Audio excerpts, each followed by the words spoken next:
Bitcoin, crypto mining, blockchain, ये सारी crypto currency से रिलेटेड कॉम्प्लिकेटेड टर्म्स है जिसके बारे में तो आप सभी ने सुना ही होगा।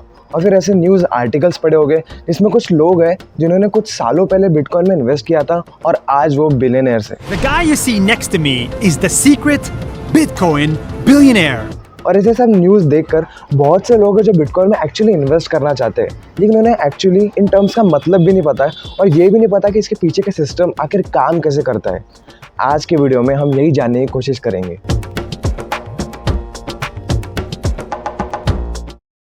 तो पहला क्वेश्चन, बिटकॉइन क्यों और किसने बनाया? आखिर इसकी नीड ही क्या थी दुनिया में? 2008 में यूनाइटेड स्टेट्स में आया था एक बहुत ही खराब फाइनेंशियल क्राइसिस जो आया था बैंक्स के कुछ खराब डिसीजंस के कारण।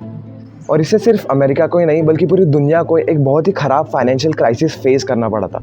इसलिए सतोशी नाकामोटो इन्होंने एक रिसर्च पेपर पब्लिश किया जिसमें उन्होंने क्रिप्टो करेंसी और बिटकॉइन को इंट्रोड्यूस किया था। अभी सतोशी नाकामोटो कौन है, कहाँ रहते हैं, कैसे दिखते हैं, किसी को भी नहीं पता, लेकिन इनका सिर्फ नाम सामने आया था। तो उन्होंने एक डिजिटल डिसेंट्रलाइज्ड करेंसी इंट्रोड्यूस की। अब डिजिटल मतलब इस करेंसी को आप कैश के फॉर्म में रख ही नहीं सकते, इसे सिर्फ ऑनलाइन पेमेंट के मोड से ही आप यूज़ कर सकते हो। और ये डिसेंट्रलाइज थी, मतलब इसके ऊपर गवर्नमेंट या किसी भी फाइनेंशियल इंस्टीट्यूशन का कोई भी कंट्रोल नहीं था। मतलब इसे कम्प्लीटली लोग मैनेज करेंगे और गवर्नमेंट के डिसीजंस का इसके ऊपर कोई भी इम्पैक्ट नहीं रहेगा। तो बिटकॉइन ब्लॉकचेन टेक्नोलॉजी पर बेस्ड होगा और नॉर्मल करेंसी की तरह ही।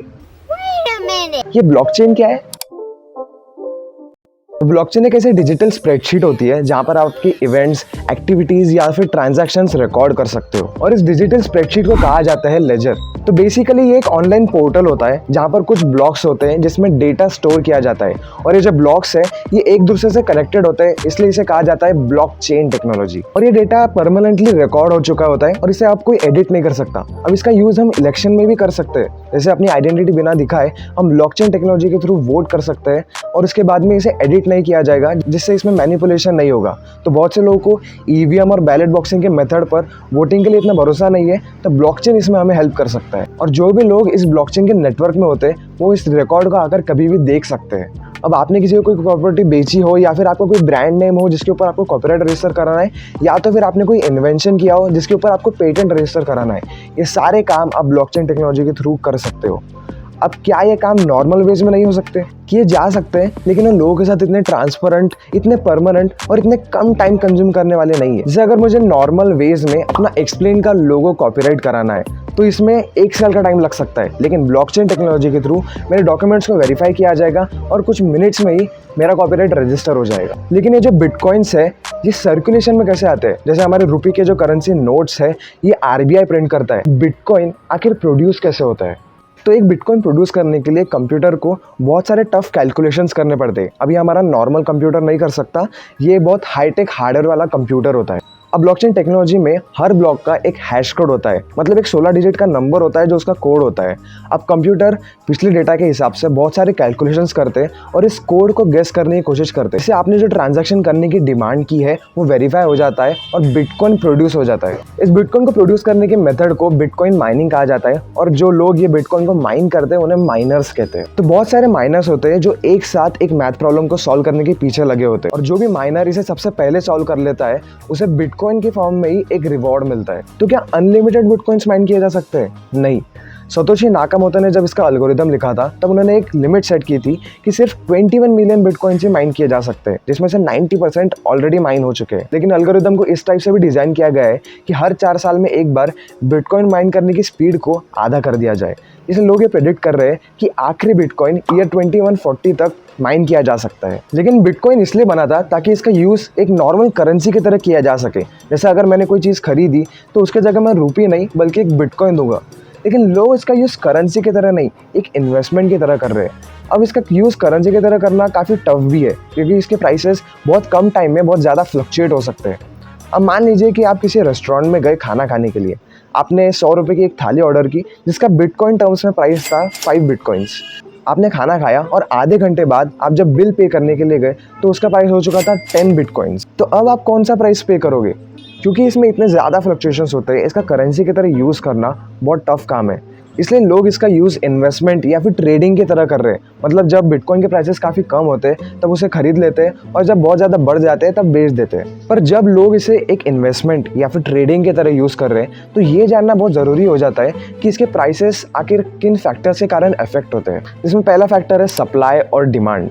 अब ये नॉर्मल सा फेनोमेना है कि जब किसी चीज़ की सप्लाई कम होती है लेकिन लोगों के बीच में इसकी डिमांड बहुत ज़्यादा होती है तो इसके प्राइसेस बढ़ जाते हैं। और यही चीज़ बिटकॉइन के साथ भी होती है। मतलब अगर बिटकॉइन इतने ज़्यादा प्रोड्यूस नहीं हो रहे हो लेकिन लोगों को बिटकॉइंस चाहिए तो इससे इसके प्राइसेस बढ़ जाएंगे। तो बिटकॉइंस कितने प्रोड्यूस हो रहे हैं इसके ऊपर डिपेंड होता है कि उसके प्राइसेस कैसे रहेंगे। और जो बिटकॉइन प्रोड्यूस हो रहे हैं ये उसके कॉस्ट ऑफ प्रोडक्शन पे भी डिपेंड करता है। अब जैसा कि हमने पहले देखा कि कंप्यूटर को बहुत टफ कैलकुलेशंस करने पड़ते हैं बिटकॉइन को माइन करने के लिए, जिसके लिए बहुत ज़्यादा इलेक्ट्रिसिटी की ज़रूरत होती है। अब अगर वर्ल्ड में इलेक्ट्रिसिटी का सप्लाई इतना ज़्यादा ना हो तो उससे कम बिटकॉइंस प्रोड्यूस हो गए, इससे ऑटोमेटिकली बिटकॉइन के प्राइसेस पर इफेक्ट आएगा। और तीसरा रीज़न आता है मीडिया और ट्रेंड। मीडिया में इसको लेकर कितनी ज़्यादा हाइप है, इस एंटरप्रेन्योर या फिर बिजनेसमैन ने इसको ज़्यादा प्रमोट कर दिया, ये सब बातें इसके प्राइसेस को अफेक्ट कर सकती है। अब बिटकॉइन डिजिटल है, इसके ऊपर किसी भी गवर्नमेंट या फाइनेंशियल इंस्टीट्यूशन का कोई कंट्रोल नहीं है, इनके खराब डिसीजंस का इसके ऊपर इम्पैक्ट नहीं आ सकता। लेकिन बिटकॉइन में काफ़ी ज़्यादा कमियां भी है। अब मान लो कि आपके बैंक अकाउंट में 10,000 रुपीज़ थे और एक दिन आप जाकर अपने अकाउंट में पैसे चेक करते हो तो वो 10,000 रुपीज़ थे ही नहीं, तो आप बैंक के पास जाओगे इस कंप्लेंट को रिपोर्ट करने के लिए। लेकिन बिटकॉइन के केस में अगर आपके अकाउंट से बिटकॉइंस एकदम से गायब हो जाते तो कोई फाइनेंशियल इंस्टीट्यूशन नहीं है प्रॉपर बिटकॉइन के लिए जिसके पास आप जाकर कंप्लेंट कर सकते हो। और ऐसा बहुत बार हुआ है, बिटकॉइन के एक्सचेंजेस बहुत बार हैक हो चुके हैं जिसमें लोगों ने काफ़ी ज़्यादा बिटकॉइंस लूज़ भी किए हैं। और क्योंकि बिटकॉइन के ऊपर किसी भी गवर्नमेंट का कोई कंट्रोल नहीं है तो इसे ट्रेस करना भी काफ़ी टफ काम हो जाता है। इसलिए ये टेररिज्म या फिर ड्रग्स जैसे बिजनेसेस को काफ़ी ज़्यादा प्रमोट कर सकता है, जिसमें लोग अपनी आइडेंटिटी बिना बताए बिटकॉइन में पेमेंट कर देंगे और इससे इनका बिजनेस बढ़ जाएगा। और एक रीज़न जो बिटकॉइन की कमी है वो है कि बिटकॉइन के प्राइसेस को प्रेडिक्ट करना बहुत मुश्किल काम है। अब जैसे आप स्टॉक्स खरीदते हो तो आप ये देखते हो कि जियोपॉलिटिकल सिचुएशन क्या है, कंट्री की इकोनॉमी किस तरह से काम कर रही है, कौन सी गवर्नमेंट इस वक्त पावर में है और गवर्नमेंट क्या नई पॉलिसीज़ ला रही है, इस सबसे स्टॉक के प्राइसेस चेंज हो सकते हैं। लेकिन बिटकॉइन में ये सारे फैक्टर्स इनडायरेक्टली भी थोड़ा बहुत इफेक्ट करते हैं। बिटकॉइन की डिमांड और सप्लाई डिपेंड करती है कि वो कितने प्रोड्यूस हो रहे हैं इसके ऊपर, और लोग ये सब बातें कैसे जानेंगे। अब क्योंकि बिटकॉइन के प्राइसेस को प्रेडिक्ट नहीं किया जा सकता, इसे एक इन्वेस्टमेंट या फिर ट्रेडिंग की तरह यूज़ करना काफ़ी रिस्की हो सकता है। तो क्या आपको बिटकॉइन में इन्वेस्ट करना चाहिए? ये कम्प्लीटली आपका डिसीजन होना चाहिए, क्योंकि वो पैसे आपके, इसके ऊपर जो भी रिस्क आएगा वो भी आपको ही फेस करना पड़ेगा। और इस वीडियो का एम ये बताना नहीं था कि बिटकॉइन में इन्वेस्ट करना चाहिए या फिर नहीं करना चाहिए। इस वीडियो का एम सिर्फ ये एक्सप्लेन करना था कि बिटकॉइन क्या है, ब्लॉकचेन टेक्नोलॉजी क्या है और ये पूरा सिस्टम आखिर काम कैसे करता है। ऐसे ही कॉम्प्लिकेटेड टेक्नोलॉजी को एक्सप्लेन करते हुए हम इसकी एक पूरी सीरीज़ बना रहे हैं। तो अगर आप उन वीडियोस को देखना चाहते हो तो आपको चैनल को सब्सक्राइब करना होगा और जब भी वो वीडियो आए वो देखने के लिए आपको नोटिफिकेशन बेल को भी दबाना होगा।